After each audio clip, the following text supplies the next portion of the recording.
うわー、カビだらけ。見てこれ。ほら。これ全部カビ。この白いの。家作る前からこれじゃちょっとね。DIY と豆柴ゲン。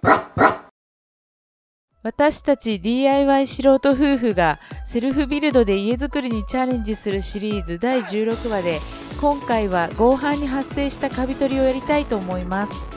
今土台作成の作業をしておりますが、いつもブルーシートをかけて雨に濡れないよう養生していました。結果的にはこれが逆効果で床下に湿気をこもらせてしまい、そのために合板にカビが大量に発生してしまいました。合板にですね、カビが生えてしまったので、カビが生えたところどうしたらいいのかなって思って考えて、いろいろちょっと調べてみたんですけど、ホームセンターに行ってカビキラーちょっと見てみたら、用途にちょっと木製品は使えないっていう風に書いてあったので、カビキラーの隣にカビ取り職人っていうカビ取り剤が置いてありました。で、これに関しては木材も使えるということで、じゃあこれにしてみようかなと思いました。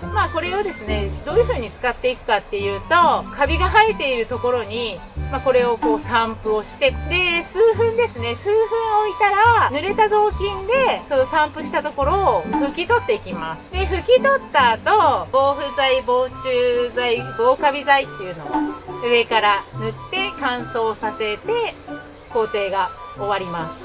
床下調湿剤を入れるのも、カビ対策として非常に有効です。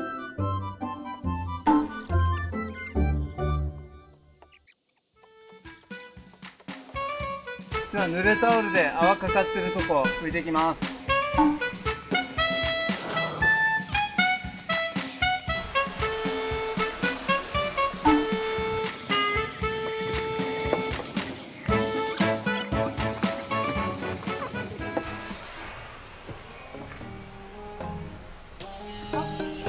今回は短めの動画でお送りしました。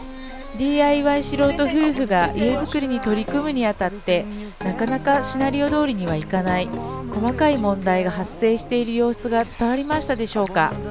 まだまだ家の完成までいろいろな工程が残っていますが、ぜひ応援してください。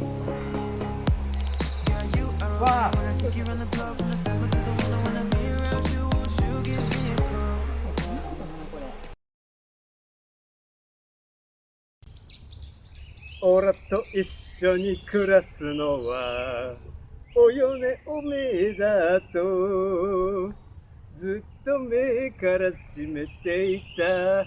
コンクリ練ってくれ。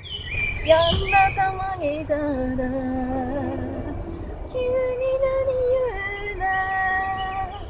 俺も目からコンクリをめいたいと思うでだ。